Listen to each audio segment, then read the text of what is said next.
Hey guys, welcome back to Antel Economics, where today we have podcast 11. We're doing another newspaper edition.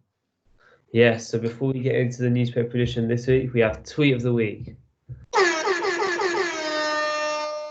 So, Tweet of the Week this week was Sunak has provided excellent support, but how will this affect the UK in the long run? This was in response to the new mini budget he set out earlier in the week. So, we'll move on to the first newspaper article we have here, and this one is titled China's currency hits highest level since March as stocks surge. So obviously we know that China, Wuhan was the epicenter of the pandemic, and hmm since then, obviously, I feel like they've had a chance because they've been affected first to actually have growth first, and therefore I think this is the reason why their currency has surged the most. What do you think? Yeah, and I think definitely it's reflective in the current situations, and so we're seeing that in the currency movement. In terms of China and its currency rising to the strongest levels, what do you think the effects of that is going to be on the export industry for China? So I think we all know that the exports in China have the demand of the exports has obviously weakened over the pandemic. There's been quite a big drop off due to the lockdown effect. I think Uh-huh. over the next few years, we could see more companies, as we've mentioned before, moving their manufacturing bases closer to home. So I think that will significantly hurt the Chinese export industry. But then again, I feel like the rise of domestic Chinese businesses will help recover that sort of drop off. Yeah, 100%. Just for those of you who don't know, the Chinese renminbi, I always find it hard to pronounce that, but it's Yeah. broken through the seven to the dollar. So that's the news that everyone's hearing. And the reason for that is, amidst COVID-19, they've been attracting loads of investors, especially due to China's rapid recovery, which isn't reflected elsewhere in the developing world, and so that's caused higher demand for this currency. Um, do you think that China would want to lower the value of its currency to maintain its comparative advantage in trade? I think it has a slight incentive to lower its currency for that specific reason. Obviously, it wants to be the cheapest in exporting its goods. That's what they pride themselves on: cheap, low cost exports. So obviously, a rising currency will affect this to an extent, but I feel like the demand is still there in China, and I think it will still maintain. So I don't see it massively affecting them in the long run. What do you think? I think that especially during the recovery phase of COVID-19, even after pandemic's gone, the next couple of years, countries are going to be looking to get back to normal business. And so, if we're seeing record highs in the value of the Chinese currency, there I think there is a strong incentive for the Chinese government to try and devalue that currency, or at least hope that the currency will devalue, because they'd want to get them exporting industry back and running and competing with all the other countries. Yeah, do you not think that China has a sort of monopoly on exporting though, just because the way so many countries and firms have moved their production lines over to China, and they are sort of like the central hub of the world for exporting goods? Yeah, I can see how that makes sense. It's definitely sensible to argue that China have a large stake in the exporting industry. I completely agree. Do you think that this kind of higher currency, if it is there to remain, and reduces China's kind of attractive cheap goods, do you think that that's a foot in the door for other emerging markets? Yeah, I think something like that would definitely help out, a country like India who is trying to sort of in a way replicate China, have a large population, try and upskill them and try and become a great exporter because they do have all the quite a lot of the necessary requirements. Yeah. So a country like India will look at a time like COVID-19 as a chance for them to sort of break away.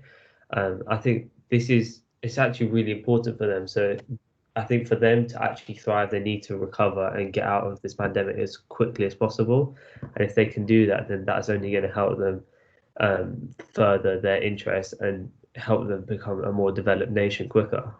Yeah, 100%. I agree. So should we go on So, to the next article? yeah, so the next one is an article titled "The U.S. Supreme Court Refuses to Bend to Trump's Will." Now, although we're not going to divulge into American politics, I wanted to talk about this article because it kind of made me think about whether politics and economics should be in hand. Should politicians have the control of choosing the right economic kind of parameters for a country? What's your opinion on that? Yeah, so I think politics and economics to an extent does always go hand in hand. There will be political decisions and policies that will change and alter things that will obviously have an impact on the economic world. But I don't think politicians should be able to influence it all the way to an extent where no one else can sort of have a say.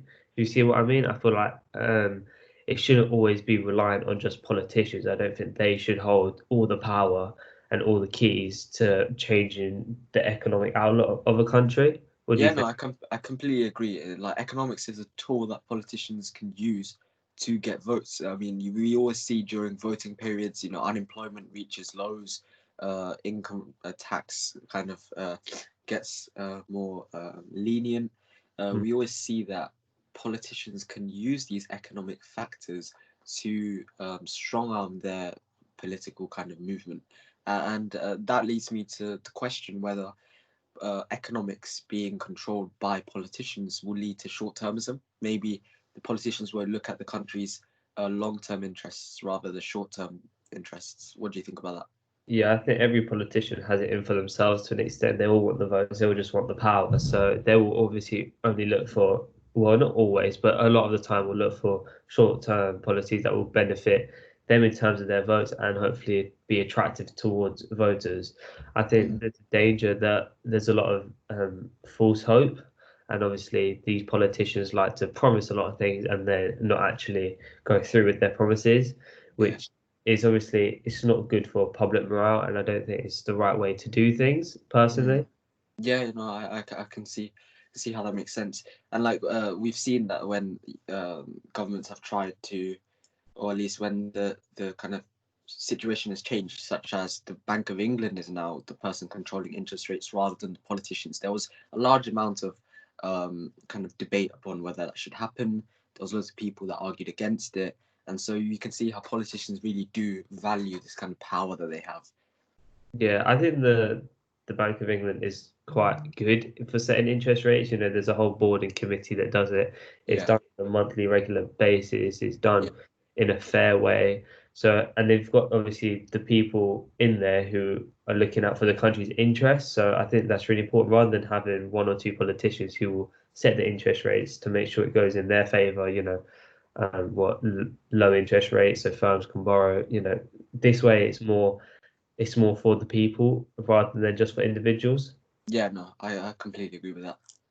Mm. So yeah, So the next article is stamp duty holiday boost buy to let landlords. So obviously, Rishi Sunak this week has come out and said that I think from zero to £500,000 for buying a house, you don't now have to pay stamp duty. So the mm, threshold has changed massively, and I feel like this will be a key to sort of unlocking, you know, incentivizing, especially first time buyers to buy houses. What do you think? no, I think complete that is definitely the intention there.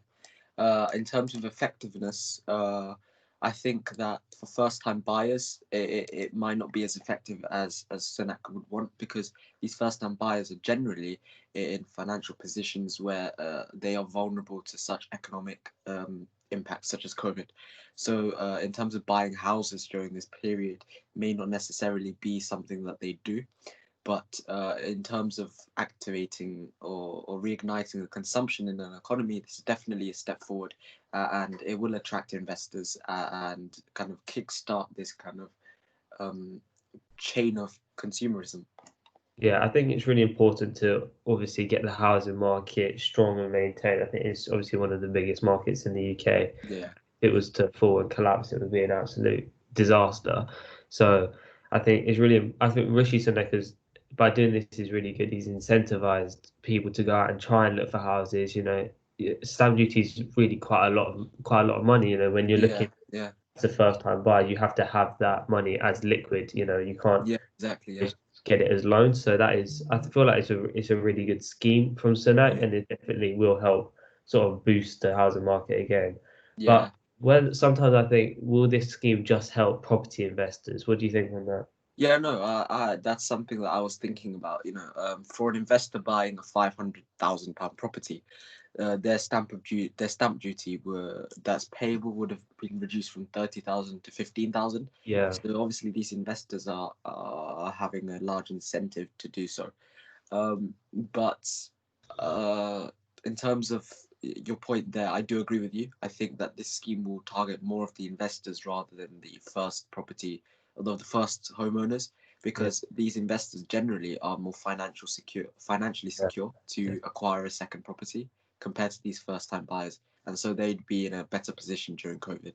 Yeah, I feel like it can also help actually incentivize these small property developing businesses. So obviously, if Mm, there are lots of these small businesses and they're willing to invest their money and help improve these places and then rent them out, it obviously helps, provide housing for people who can't afford to just straight out buy a home. So I feel like to an extent it is good. What do you think about so obviously in London, house prices are a lot higher than elsewhere in the country. yeah. So what do you think about, say, doing stamp duty as different rates across the country? I think that is definitely a way of targeting this kind of wealth redistribution. Mm, However, in doing so, you do have to be careful because by imposing higher stamp duties, you might be inflating house prices, yeah, and that could potentially lead to higher regional inequalities. If the house prices are rising, then you would see that the regions where the house prices are rising would experience more consumption, because there's a wealth effect, and so economic activity will be spurred on there, and the opposite would happen in regions where stamp duty is lower. yeah, I think I have to fully agree with you there. That does is a very valid point. I think like for London, obviously people can earn a lot more money than in other regions. So I think, it has to be sort of so we've got to also try and tackle this regional inequality problem as well. So Yeah, there's yeah, different ways to look at it, but yeah, I think we tackle that yeah. well. In terms of just before we move on to the last point, what do you think like Rishi Sunak's kind of approach is based on the housing market? We've seen how you know giving people accessibility to buying houses can be detrimental, as seen in the financial crash of 2008 that was Uh, spurred on by these mortgage-backed loans. And although it's not quite the same, do you think there's a danger of people acquiring assets now that they might not be able to pay off in the future, and so leading to an inability to pay them off? No, I think the UK has really, I think since the financial crisis where everyone saw, the whole massive danger and Mm, how, everything just went to absolute pot. I think all the regulations have been tightened up quite a lot. You can't really just go and buy a house unless you can prove that you can afford that house. And if you can't prove that and you don't have guarantors and people like that, I feel like mm. it's quite difficult to buy a house, especially in the UK today. I feel like Yeah, prices are now a lot higher. They put people at arm's length to an extent, so you have to really show that you can afford it before they really give it to you. yeah, no, I completely agree, and it's another kind of argument for is that the financial crash was more a private sector creation, but this is Yeah. more government kind of intervention. So Mm. so we can see how there are safeguards in place. Yeah. So yeah, moving on to the final article, titled "UK consumer spending down despite reopening of hospitality sector." Now, obviously, we've seen pubs reopening, we've seen certain small businesses reopening. Uh, what's your take on this? Because they're reopening, we should see consumption going up, but it's going down. What do you think? Yeah, I think the reason why it's going down is it's fear. It's complete consumer fear, lack of confidence. I feel like the government has actually, I know it said all these slogans of stay safe, stay home, stay alert, but the Mm, problem is that all these slogans and all this marketing it's done, it actually installed fear into the nation. I feel mm, like people don't want to go out. They feel like this disease could attack them as soon as they leave the household. So I feel like to an extent, I know obviously the whole point of the whole coronavirus lockdown was for everyone to stay indoors, stay away. But they did it. They sort of enforced it to such an extent that Yeah, it's. I feel like it's installed a lot of fear into people, and it hasn't gone because we're seeing now. Now that they've opened it all up, we're now seeing spikes in places like Bromley. We're seeing spikes in Leicester, and Leicester's going to have a, its own regional lockdown again. So I feel yeah, like it's quite scary to an extent for people, and I can see why they're not going out and utilizing the hospitality sector. yeah. I completely agree. Yeah, and you could argue that some of the the requirements like the 2 meter distancing, you know, all of these regulations might take the kind of fun out of these recreational Yeah, activities, such as going to the pub, and so people aren't as inclined to do so. In terms of the hospitality sector in particular, how will you forecast its future? Because it's one of the most receptive sectors to this pandemic. It relies on people going out. It relies on people, you know, interacting with others, and so it definitely is one of the biggest sectors that has been affected. What do you think? yeah, I think we'll definitely see a decline in the hospitality sector, especially in the city. So in London, I feel like there's going to be a massive decline. Reason being is because a lot of people are working from home. There are firms saying they're not going to go back to offices till January 2021. There's offices saying that, like Facebook said, I know this is America, but Facebook said, by 2030, we want everyone working from home. So Yeah, these radical changes, a lot more people working from home means that they won't have to necessarily take clients out. They won't have to mm, go out for lunches. They won't be spending money yeah, during the week, which is when these pubs and these restaurants actually thrive the most. It's during their lunch period, yeah. whereas now they will lose a lot of that business. So on that topic, most of these firms that are opting to shift all their workers to home, um, in the future, they're doing it because they've found out that there's increased productivity, that Yeah. their the output is increasing. What do you think the effects of pursuing productivity in one industry is going to be on industries such as hospitality sector? Because if everyone starts working from home, as you said, the revenue that these hospitality, these small businesses get from the workers are now going to be absent. So would you advocate this kind of working from home? I wouldn't completely advocate it. I would say that it's important to an extent, especially for young individuals. I feel like they are more able. They can travel up to the city. For maybe older individuals that could do their work from home, or they have commitments like small children.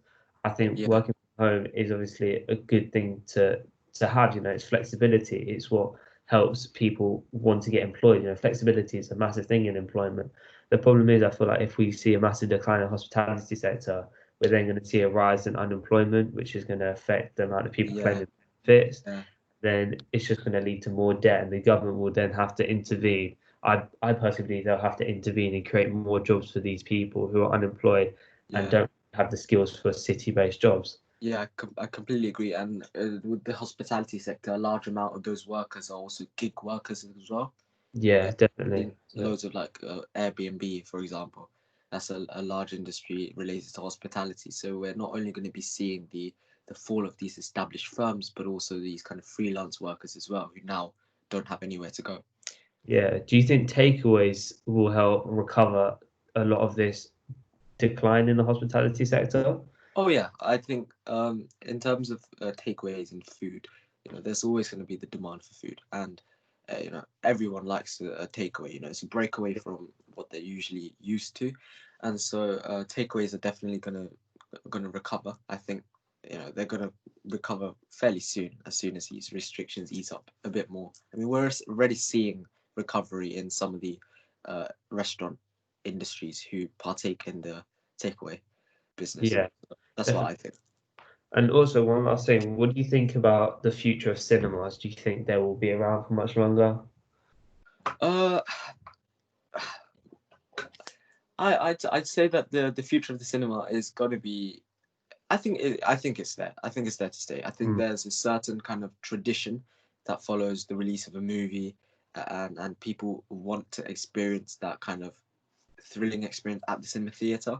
And I think that just can't be replaced by watching it on your phone or Netflix or at home. yeah, So in terms of cinemas completely, I don't think they'd go. But in terms of the industry and the potential for growth, I think we are reaching a ceiling as they are competing with all of these online streaming services that offer a much more comfortable and cheaper alternative. Yeah, definitely agree. I think there will. I think with the ceiling point, I definitely agree with that. I think there's definitely. I think a lot of the cinema businesses have realised, there are actually a lot more alternatives than they expected could ever be available. I Yeah, think it could lead to more declines in the cinemas, more of them shutting up, especially around areas where they're clustered. So if there's an area with two or three cinemas, I wouldn't be yeah, surprised if one or two shut down. yeah, yeah, hundred I don't percent. see the demand for them as Yeah, much anymore. we could also kind of seek a kind of not monopoly, but we'd see some companies getting us foothold in the cinema theater industry. Yeah, no, I think there could be a dominance by a certain company. Yeah, So yeah, I think that's all we've got time for yeah. today. So Thank you guys for watching. thanks guys. Make sure you like, subscribe, and comment down below what you want to see. So yeah, see ya. Bye.